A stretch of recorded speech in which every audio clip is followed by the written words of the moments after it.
Today, we're going to talk about stigmatizing language for those that are in addiction and recovery that we typically want to avoid. Now, we all know that there is a lot of stereotypes, negative stereotypes, and bias towards those who are in addiction and recovery. So, as addiction counselors, we do not want to contribute to the further stigmatization or bias towards these individuals. Now, I also want to make clear that the language that we use as counselors might be different than the language that our clients use, and that's okay.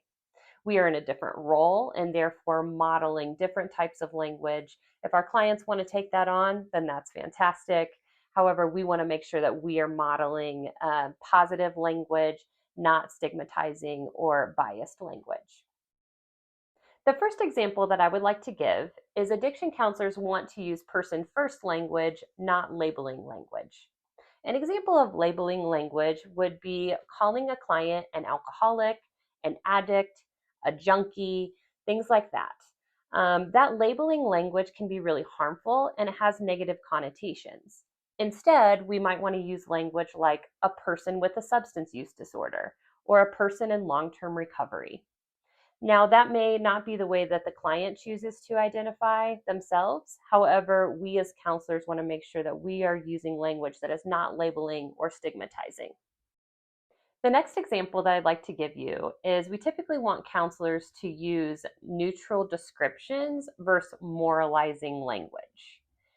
So, an example of this is when we talk about urine analysis tests, or sometimes they're called UAs, sometimes they're called drug screens, things like that.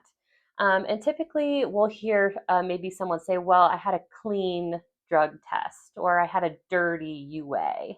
And that's an example of moralizing language, clean versus dirty. Typically, we would want to use language like a negative drug screen or a positive drug screen.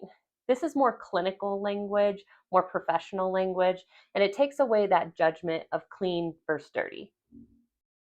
The final example that I would like to give today is as counselors, we typically want to use empowering language, not shaming language.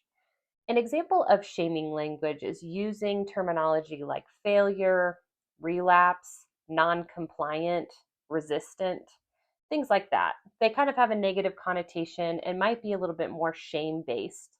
Instead, we might use terminology like instead of relapse, someone returned to use, or there's been a recurrence of symptoms. They are not in alignment with their treatment plan. That type of language is more clinical, it's more professional, and it takes the judgment and bias out of the language that we are using with clients and within our agencies. So, thanks for joining me today to talk about ways of removing stigmatizing, biased language from our vocabulary when working with clients. I'll see you next time on Therapist Things with Dr. King.